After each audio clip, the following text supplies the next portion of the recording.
가정의 달입니다. 그래서 제가 첫째 주에는 이 자녀 관련해서 말씀드렸고요. 오늘도 한번 좀 이 가정에 관한 말씀을 나누려고 합니다. 여러분, 우리는 두 개의 가정에 속해 살아갑니다. 하나는 육신의 관계로 맺어진 가족 공동체이고요. 또 하나는 영적인 관계로 맺어진 영적 가정 공동체인 교회입니다. 그래서 예수 믿는 사람에게는 이 가정과 교회가 가장 중요한 공동체라고 생각을 합니다.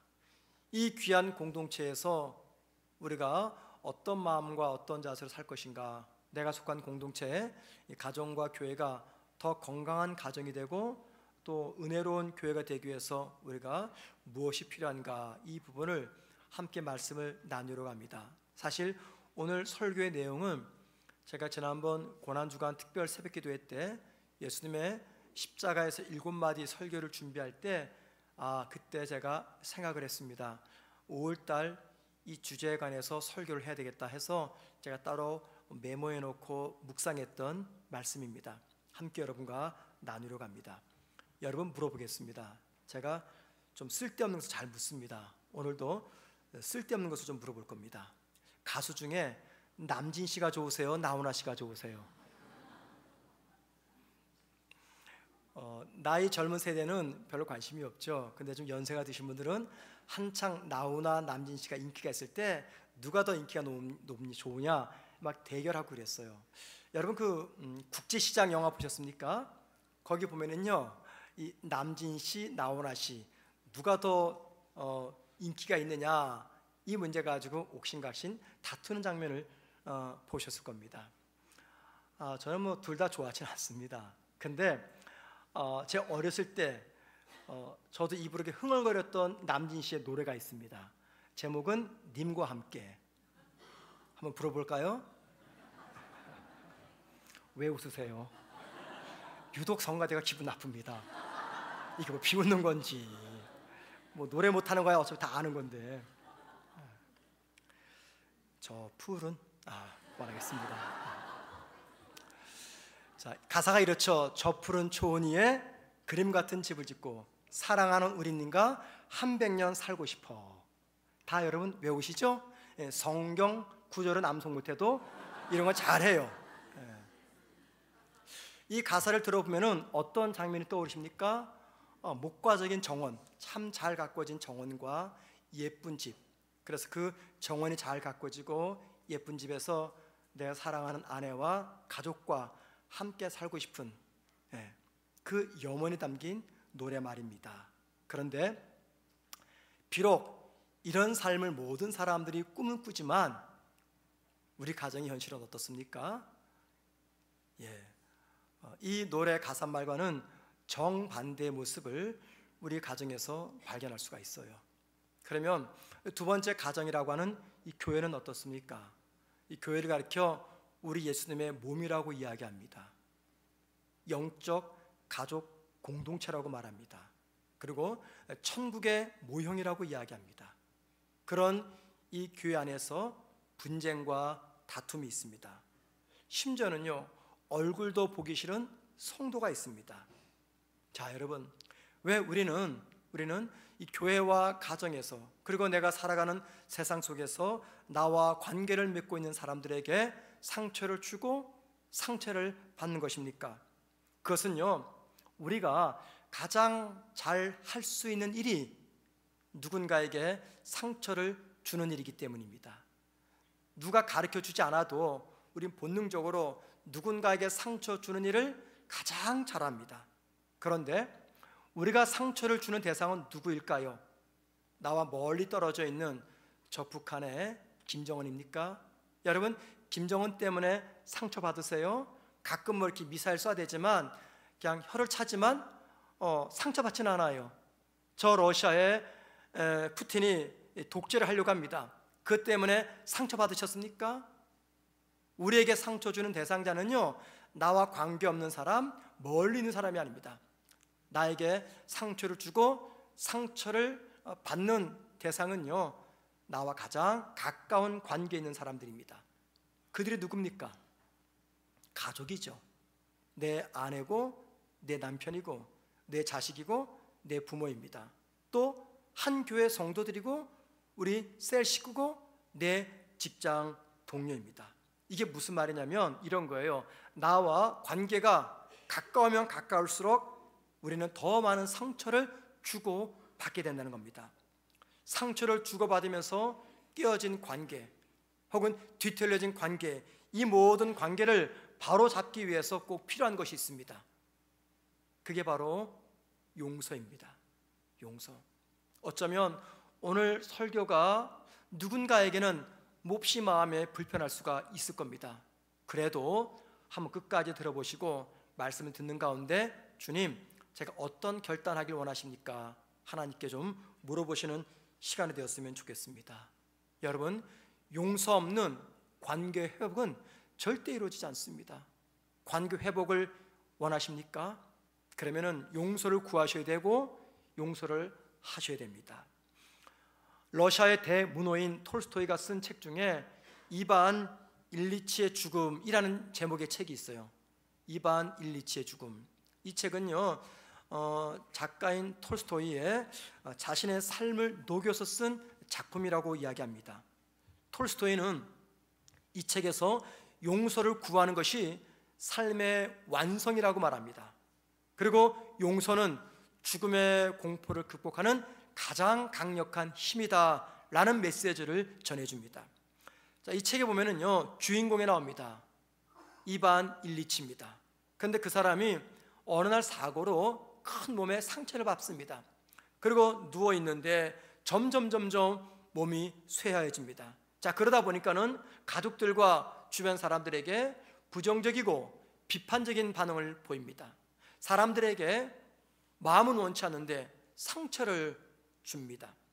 자, 죽기 4일 전 그는 자신의 과거를 돌아보면서 자신은 그 누구도 사랑하는 삶을 살지 못했음을 발견합니다. 특별히 자기 때문에 상처받은 아내와 자녀들이 눈에 들어옵니다. 그는 이대로 죽을 수 없다 생각해서 숨을 거두기 직전 용기를 내서 아내와 자녀들에게 용서해줘 라는 말을 남기고 숨을 거둡니다. 그리고 자녀와 아내는 이반의 이 서툰 말로 용서해줘 라는 말을 들었을 때 아빠와 남편의 진심을 알게 되고, 그리고 지난날 남편과 아빠의 잘못을 용서해 줍니다. 여러분, 이 책을 보면은요, 마음이 불편합니다. 왠지 아십니까? 마지막 남긴 말이 가족을 향해서 용서해줘 라는 말이었기 때문입니다. 우리가 숨을 거둘 때 가족들에게 얼마나 많은 말들을 할 수 있겠습니까? 내가 사랑해, 고마웠어. 그런데 마지막 남긴 말이 용서해줘 라는 말이었습니다.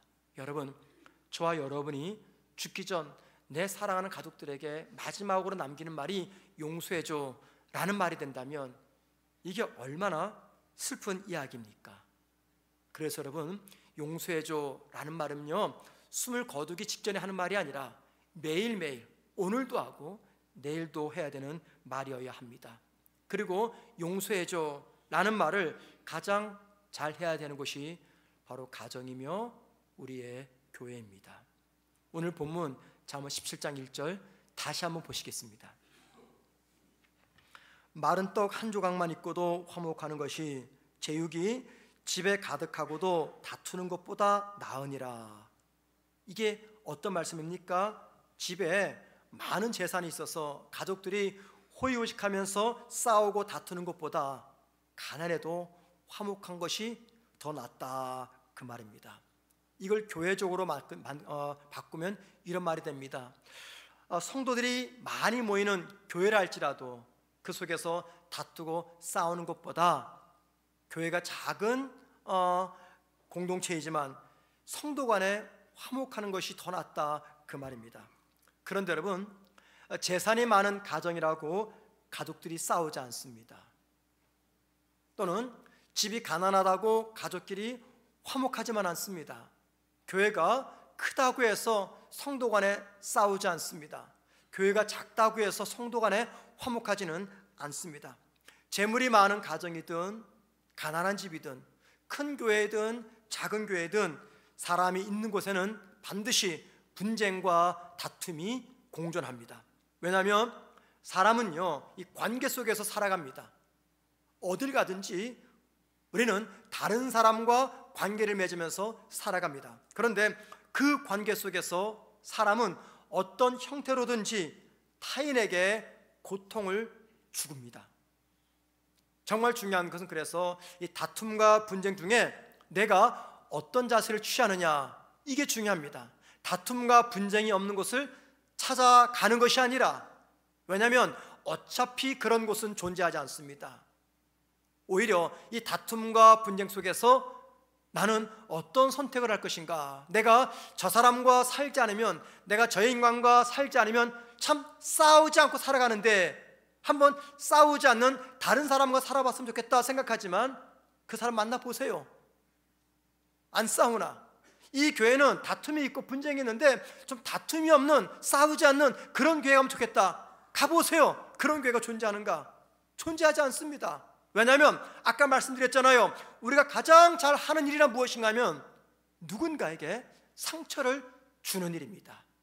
그래서 다툼과 분쟁이 없는 곳을 찾아가기보다도 더 지혜로운 분은요, 이 다툼이 있고 분쟁이 있는 곳에서 나는 어떻게 할 것인가, 이것을 생각해 보는 겁니다. 제가 결혼 주례할 때 우리 청년들에게 자주 하는 이야기입니다. 자, 신랑 신부 앞에 놓고 제가 이런 얘기합니다. 신랑이 신부를 선택했다라는 것은 이 세상에 존재하는 모든 여성 중에서 나의 신부가 될 수 있는 가능성 있는 모든 여성들을 포기했다는 뜻입니다. 또 신부에게 말합니다. 신부가 신랑을 선택했다는 것은 이 세상에 존재하는 모든 남성 중에서 나의 남편이 될 수 있는 가능성이 있는 모든 남성들을 포기했다는 뜻입니다 라고 말합니다. 나의 신부와 신랑이 될 수 있는 이 가능성이 있는 모든 여성과 모든 남성을 포기하고 내 옆에 있는 이 남자, 이 여자를 선택했으니까 여러분, 신랑에게 그 신부가 얼마나 사랑스럽고 얼마나 소중합니까? 신부에게 그 신랑이 얼마나 귀한 존재이겠습니까? 그런데 살다 보면은요, 이 세상의 모든 여성과 남성을 포기하고 선택했던 이 아내와 남편 사이에 다툼과 분쟁이 일어납니다. 결혼할 때 서약을 합니다. 죽음이 우리 두 사람을 갈라놓을 때까지 서로 사랑하겠습니다, 이해하겠습니다, 용서하겠습니다, 돕는 배필이 되겠습니다, 아프지 않게 하겠습니다, 눈에서 눈물 흘리지 않게 하겠습니다, 무엇보다도 이 세상에서 가장 소중하게 생각하면서 살아가겠습니다, 이렇게 서약을 합니다. 그런데 살면서 어떤 일이 벌어집니까? 부부 사이에 혹은 가족 상호 간에 작은 오해, 그 작은 오해 때문에 불신이 쌓이면서 서로를 향한 미움이 커져갑니다. 서로를 향해서 비수가 섞인 말을 쏟아붓습니다. 서로를 향해서 돌이킬 수 없는 감정을 발산해버립니다. 여러분, 잠언 17장 1절 다시 말씀드릴까요? 마른 떡 한 조각만 있어도 화목하는 것이 제육이 집에 가득하고도 고기입니다. 제육이 집에 가득하고도 다투는 것보다 나으니라. 어떻게 하면 이 잠언 17장 1절의 말씀이 우리 가정과 우리 교회에서 현실이 될 수 있을까요? 주님과 다시 함께 시작하시면 됩니다. 주님과 함께 다시 시작한다는 말, 이게 무슨 말입니까? 주님의 마음으로 인간관계를 맺는 겁니다. 주님의 마음으로 부부관계 맺고, 주님의 마음으로 부모와 자식 간의 관계 맺고, 주님의 마음으로 성도와 성도의 관계를 맺고, 주님의 마음으로 직장에서 동료와 동료의 관계를 맺는 겁니다. 그리고 그 주님의 마음으로 가정생활을 하고 직장생활을 하고 교회생활을 하는 겁니다. 그러면 주님이 어떻게 하셨습니까? 우리 주님 어떻게 하셨습니까? 여러분, 우리 주님이 가장 고통스러운 장소에서 무슨 말씀하셨습니까? 십자가 위에서 7마디 말씀을 하셨어요. 그 첫 번째 말씀이 어떤 말씀이었습니까? 용서하옵소서. 용서를 구하는 기도였습니다. 주님이 십자가에 달려 돌아가시면서 남긴 첫 말씀이 왜 두려워하지 말라, 사랑해라, 기도해라, 이 말씀이 아니라 용서였을까요? 그것은요, 주님이 이 땅에 오신 목적이 죄인인 인간을 용서하기 위해서입니다. 그리고 주님은 당신을 믿는 저와 여러분에게 이렇게 당부하십니다. 마태복음 5장 44절입니다. 보세요. 우리 다 같이 읽습니다. 시작. 나는 너희에게 이르노니 여기 보니까 원수가 나오죠. 원수, 또 너희를 박해하는 자가 나옵니다. 이때 같은 말입니다. 누굴 말할까요? 원수. 그런데 원수를 사랑해래요. 그 원수 위해서 기도해 주래요. 여러분, 내 속을 뒤집어 놓는, 나에게 고통을 주는, 자다가도 벌떡 일어서게 하는, 내 마음의 분노를 치밀어 오르게 하는 그 원수를 사랑하고 기도한다는 것은요, 무엇이 전제가 된 겁니까? 용서가 전제된 겁니다. 용서가 선행되지 않으면 원수를 사랑할 수가 없고 원수를 위해서 기도할 수가 없습니다. 그러니까 주님이 무슨 말씀하시는 거예요? 원수를 사랑해라, 그 말입니다. 하나님은 용서의 주체이십니다. 그리고 하나님에게만 용서의 주권이 있습니다. 이 말은 무슨 말이냐면, 사람의 잘못을 용서할 수 있는 분은 오직 하나님뿐이다, 그 말입니다.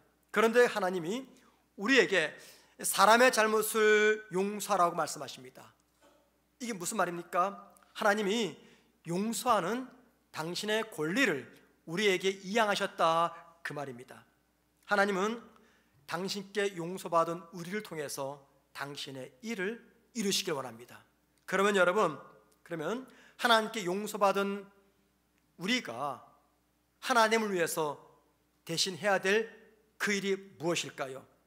누군가를 용서하는 것입니다.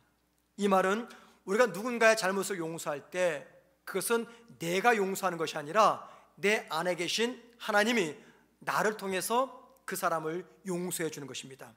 우리가 누군가의 잘못을 용서할 때 그 순간 우리는 하나님의 대리자가 되는 것입니다.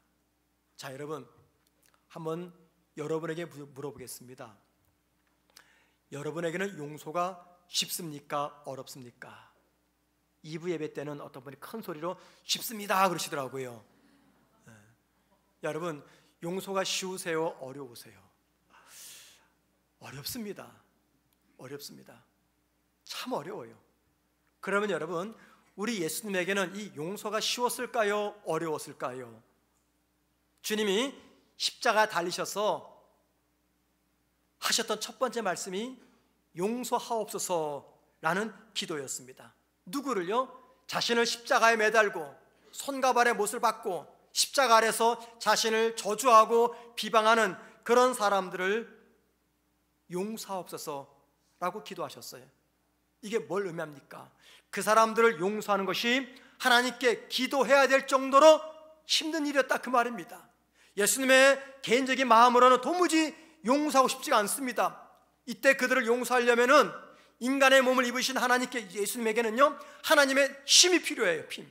그래서 십자가에서 그 힘을 달라고 하나님께 기도하셨어요. 그만큼 우리 주님에게도 누군가의 잘못을 용서하는 것은 결코 쉬운 문제가 아니었습니다.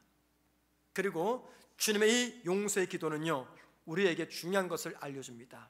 우리가 누군가의 잘못을 용서하거나 또는 용서하지 않거나 하는 것은요, 우리의 자유의지입니다. 이 말은 용서란 절대 강요될 수가 없는 거예요. 스스로 자진해서 자발적으로 해야 되는 겁니다.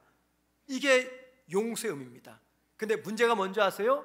우리 모두에게는요, 자발적으로 용서하고 싶은 마음이 없다는 겁니다. 왜 그럴까요? 내 배우자가 나를 너무나 아프게 하기 때문이에요. 나를 무시합니다. 나를 힘들게 합니다. 내 자녀가, 내 부모가, 내 친구가, 교회 성도가 나를 너무나 아프게 해요. 그래서 쉽게 용서가 안 되는 거예요. 용서하고 싶은 자발적 마음이 생기지가 않는 겁니다. 그런데 주님은 그런 우리들에게 원수를 용서하라 말씀하세요. 여러분, 어떻게 이게 가능합니까? 말씀드렸죠. 용서는 하나님의 영역이라고. 그래서 저와 여러분이 누군가를 용서하기 위해서는 하나님의 영역 속에 있는 그 용서를 내가 가지고 와야 됩니다. 뭘 통해서요? 기도를 통해서. 기도를 통해서만 이 불가능한 원수 용서가 가능해질 수가 있다는 겁니다. 자, 그런데 여러분, 우리 주님이 십자가에서 달려서 돌아가실 때 첫 번째 말씀이 용서하옵소서라는 말씀이었어요. 두 번째 말씀이 어떤 말씀이었습니까? 십자가에 매달린 죄수를 향해서 오늘 내가 나와 함께 낙원이 있겠다라고 말씀하셨어요. 잘 보세요. 첫 번째는 용서였습니다. 두 번째는 낙원입니다. 자, 주님이 왜 처음에는 용서를 말씀하셨고 두 번째는 낙원을 말씀하셨을까요? 그 이유는요, 주님이 약속하신 낙원이 내 삶에서 현실이 되기 위해서는요, 반드시 용서라는 관문을 우리가 통과해야 하기 때문입니다. 우리 가정, 우리 교회, 나의 일터, 나의 심령이 낙원이 되기 위해서는요, 반드시 용서해야 한다는 것입니다. 저와 여러분은 용서받을 수 없는 죄인입니다. 그런데 죄 용서받아서 하나님의 나라 백성이 되었습니다. 이게 어떻게 가능했습니까? 저와 여러분에게 죄 용서받을 만한 자격이 있었습니까? 선함이 있었습니까? 아니죠. 오직 우리 주님의 사랑 때문이었습니다. 주님의 사랑으로 우리를 일방적으로 용서하셨기 때문에 죄 용서받아서 하나님의 나라 백성이 된 것이죠. 만약에 주님이 저와 여러분을 용서하지 않았다면 우리는 절대 낙원에 갈 수가 없습니다. 그래서 용서와 이 낙원, 이 두 개는요, 우리에게 중요한 것을 알려줍니다. 자, 여러분, 용서가 없으면요, 내 삶에 낙원은 임하지 않습니다. 낙원에 들어가는 관문이 바로 용서입니다. 자, 보세요. 용서하지 않는 이의 마음이 지옥과 다를 바 없지 않겠습니까? 그리고 내가 그토록 미워하는 원수가 내 마음의 왕자를 차지하고 있습니다. 즉, 내가 미워하는 나의 원수가 내 영혼의 내면의 주인이 되고 말았습니다. 그런 그 심령이 낙원입니까? 지옥입니까? 우리가 주님을 묵상한다, 하나님 말씀 묵상한다, 이렇게 말을 하곤 합니다. 여러분, 내가 주님을 묵상하고요, 하나님 말씀을 묵상한다는 것은 내 마음이 주님과 하나님 말씀으로 향하고 내 마음을 하나님께 바친다는 겁니다. 내 마음을 하나님께 바친다, 이때 내가 하나님을 묵상한다, 그 뜻이죠. 그런데 주님을 묵상하고 말씀을 묵상해야 될 내 마음이 원수를 향하고 원수를 묵상한다는 거, 뭘 의미합니까? 내 마음을 내가 원수에게 갖다 바친다는 겁니다. 자, 보세요. 내 마음을 원수에게 바치는데 어떻게 내 마음에 낙원, 하나님의 나라가 임할 수가 있겠습니까? 원수로 가득 찬 마음, 이게 낙원입니까? 지옥입니까? 이거 지옥입니다. 그래서 용서가 없는 곳은요, 지옥이 되는 것입니다. 저는 다른 교회에서 담임 목회를 한 기회가 있었습니다. 그때 그 교회가 세워진 지 한 35년이 되었어요. 근데 교회가 세워지고 나서부터 계속해서 그 교회를 힘들게 했던 한 성도가 있었습니다. 이분은 그냥 이 공격성이 굉장히 강했습니다. 그래서 조금만 마음에 안 들면 막 싸우는 거예요. 뭐 연세 많으신 분들과도 싸우고, 젊은 교인들과도 싸우고, 장로님들과도 싸우고, 성도들과 싸우고, 목회자들과 싸우고, 밥을 먹다 싸우고, 예배 중에 갑자기 일어서가지고 마음에 안 드는 사람을 향해서 막 욕지거리 해버립니다.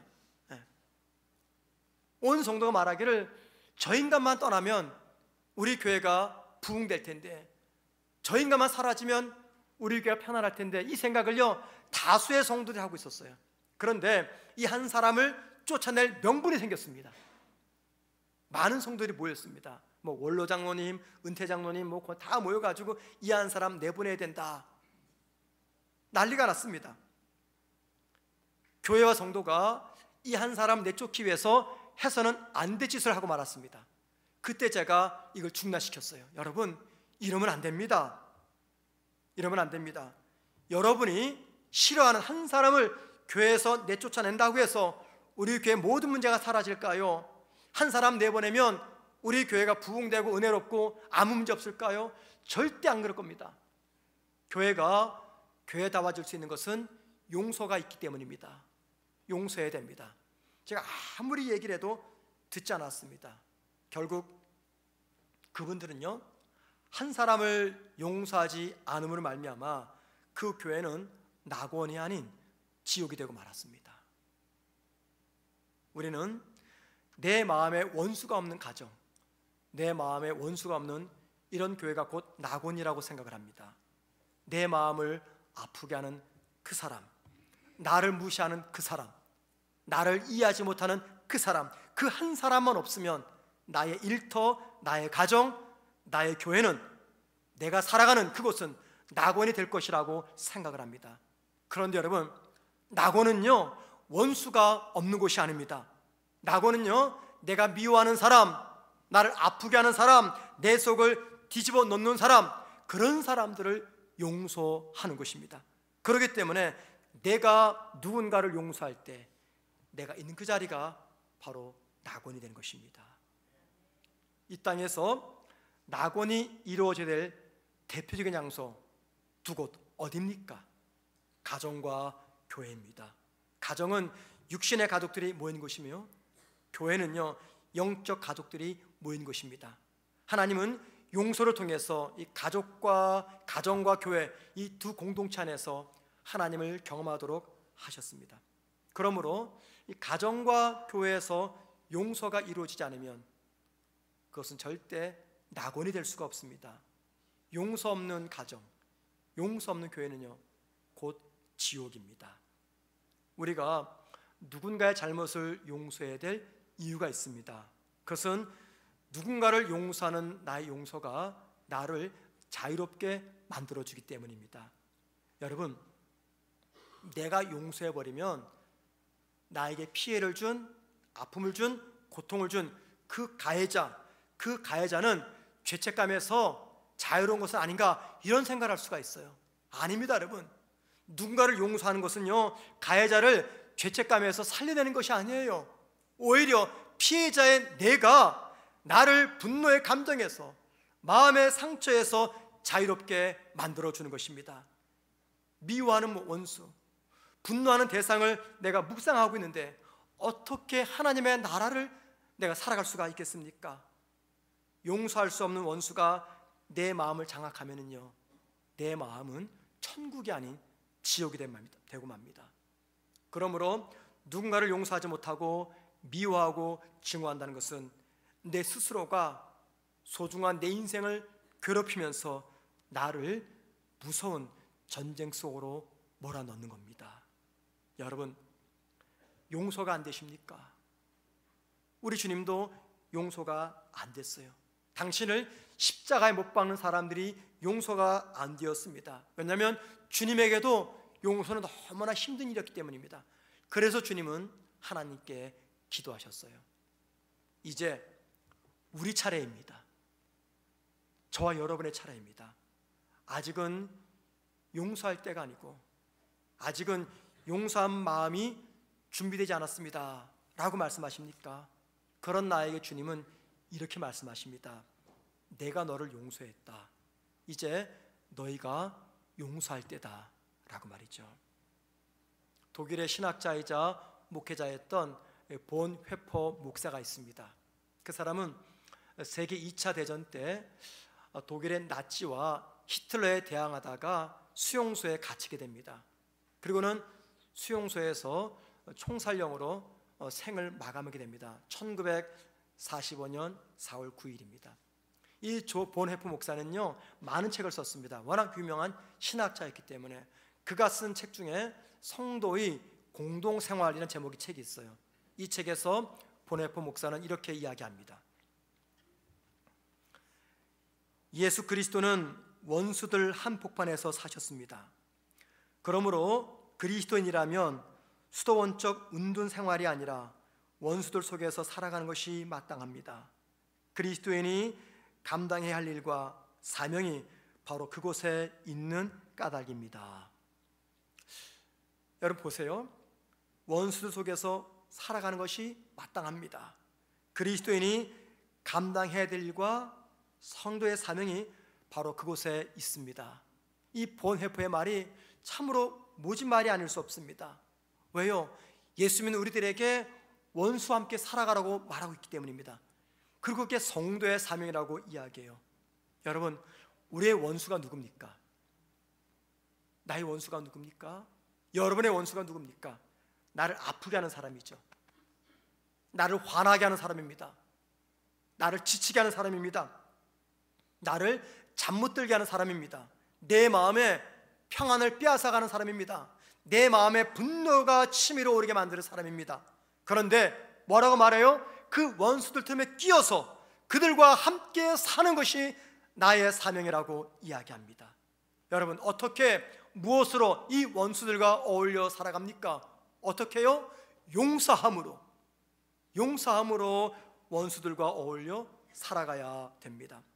원수들 가득 찬 이 세상에서 살아가는 우리에게 주어진 사명, 그게 바로 용서의 삶입니다. 낙원은 원수가 없는 곳이 아닙니다. 원수와 함께 살면서 그들을 용서하는 것입니다. 무엇보다 우리의 용서를 통해서 낙원이 되어야 될 곳, 바로 거기가 나의 가정이며 우리 교회이며 나의 일터입니다. 부모라는 이유 때문에 자녀들에게 언어적 폭력을 쓸 때가 있습니다. 자녀를 사랑한다는 이유 때문에. 물론 목적은 선합니다. 그런데 과정에서 부모가 실수할 때가 참 많습니다. 이게 누구 이야기냐면 저의 이야기입니다. 저는 제 아이들을 너무너무 사랑합니다. 여러분도 그렇겠지만 내 목숨 이상으로 사랑해요. 그런데 간혹 그들을 사랑한다는 이유 때문에 내가 그들에게 언어적 폭력을 쓸 때가 있습니다. 돌았으면 내가 왜 그런 말을 했을까 속상해하죠.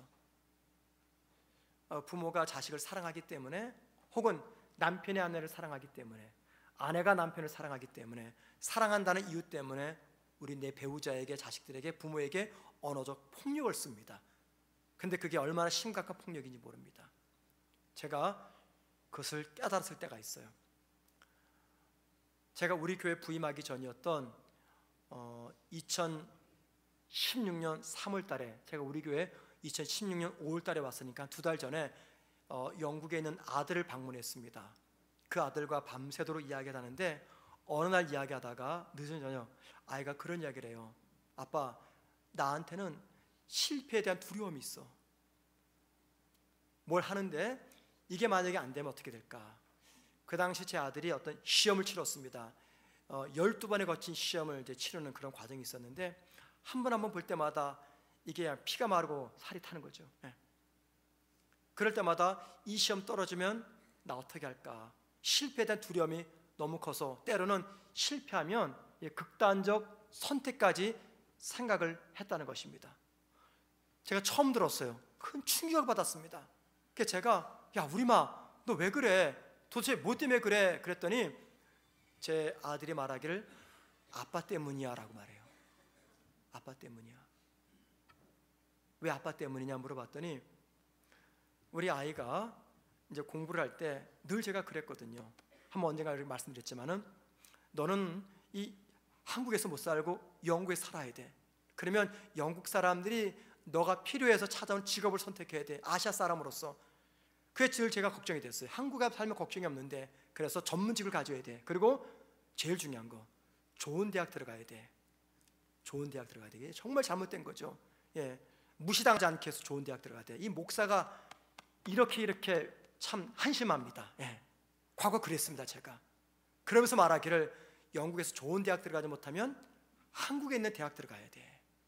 아이는 그 당시 어렸기 때문에 한국의 삶을 굉장히 걱정했어요. 그래서 굉장히 그것이 고통스러운 말이에요. 그런데 저는 입만 열면 너 좋은 대학 못 가면 한국 대학 가야 돼. 이게 아이에게는요, 이게 잠재의식에 꽉 자리잡힌 겁니다. 그래서 나 실패하면 한국 가야 돼. 나 잘못되면 한국 가야 돼. 이러다 보니까는 이 실패에 대한 두려움이 가중된 거죠. 그래서 실패하면 극단적 선택까지도 생각했다. 그 말을 제가 들은 겁니다. 제가요 순간 말을 잃었습니다. 그리고는 그 자리에서 바닥에 무릎 꿇고 앉았습니다. 그리고 제 아들에게 눈물로 용서를 구했어요. 우리 마, 아빠가 진짜 잘못했다. 아빠가 진짜 형편없는 아빠였다. 내가 내 아들을 사랑해서 한 말이었지만 이건 아이에게 폭력이었습니다. 폭력. 극단적 선택까지도 생각을 하게 하는 언어적인 폭력이었어요. 무릎을 꿇고 눈물로 제가 용서를 구했습니다. 그리고 제 아들은 그런 저에게 아빠, 내가 용서할게. 이제 괜찮아 라고 말하더라고요. 그러고 나서 지금까지 그런 아픔의 이야기를 더 이상 듣지 않고 이제는 한국에 와서도 잘 살 수 있다는 그런 이야기를 들었습니다. 이 설교를 영국에서 제 아들이 듣지 않았으면 좋겠습니다. 뭐 아들한테만 그러겠습니까? 딸한테도 그러죠. 자식을 사랑한다는 명분하에 내가 아빠라는 이유 때문에 자식에게 언어적인 폭력을 쓸 때가 참 많습니다. 돌았으면 후회하고.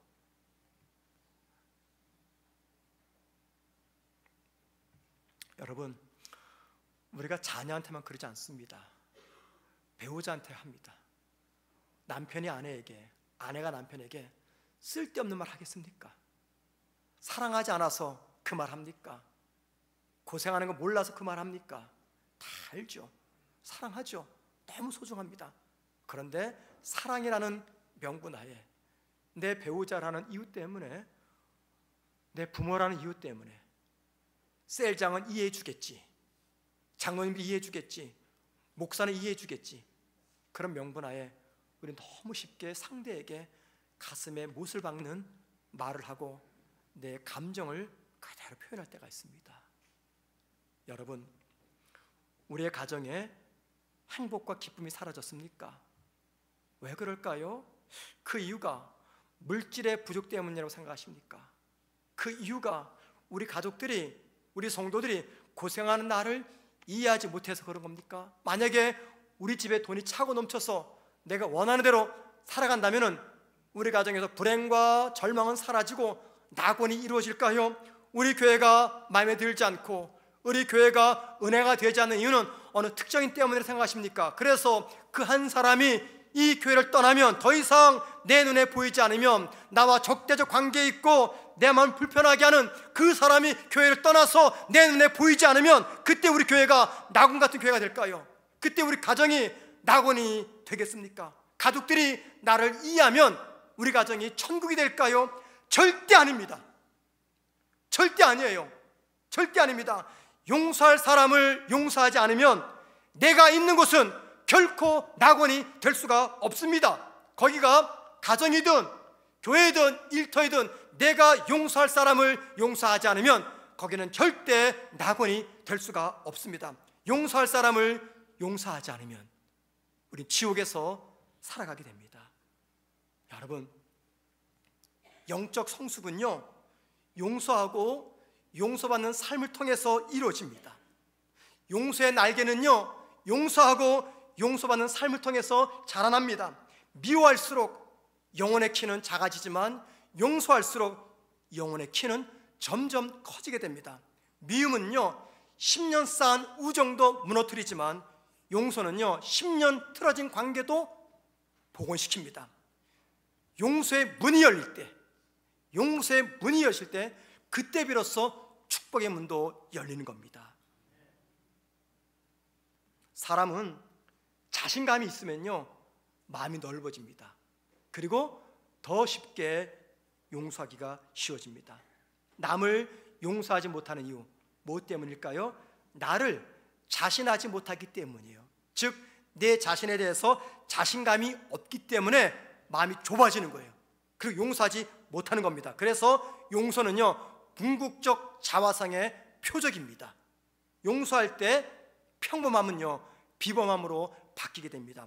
용서는요 용기를 낳고요 용서의 표적은요 삶의 기적을 만들어냅니다.